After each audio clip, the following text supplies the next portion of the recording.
Bona nit, malparits. Què? Bona nit, malparits. Bona nit, malparit. Tu ets diable o tabalera? Tabalera. I què són millors, diables o tabalers? No, tio, el millor és estar a Diables de Montbau, és igual el que sigui. És el que sigui.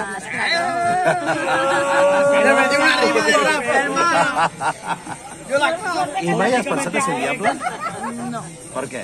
Però és que em fa una mica de por, això. El què? El foc. Això no fa res, el De foc. lejos verlo és molt preciós, però... Joder. Algun dia, potser algun dia. T'hagués d'entrar amb el tabal i amb la massa. Vale, algun dia. Sí? Sí, eh? Sí. Però quin dia? Algun dia, ja fluirà. No, algun dia pot ser i no hi tempo, eh? No sé, 2022. Quin horror, tio. L'any que ve. També em passava, Queda tio. poc. Al gener.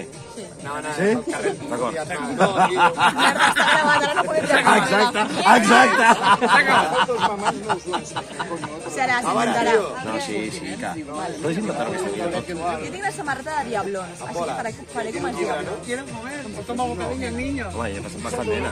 Sí. Bueno, tinc 30 anys. Tampoc no... Ara, l'altre dia vaig veure un programa a TV3, a internet, La Sotana, va preguntar, als 18 anys, com era la teva vida? Què feies? Quines esperances tenies? 18 anys. Quan tenies 18 anys? Treballava, estudiava, vivia sola ja. Ale, grava això. Em flipa això del micro, és increïble. Estic flipant, de veritat. Als 18 anys, quina era la teva intenció? Als 18 anys... Què pensaves? Als 18 anys jo treballava, estudiava i volia arribar a final de mes per pagar-me el lloguer. Ja està. D'acord, era això només. Colla, Ja era mucho, eh? Sí, home, tant. Currar i estudiar és molt complicat, ho he fet. Sí. I trobava moments per evadir.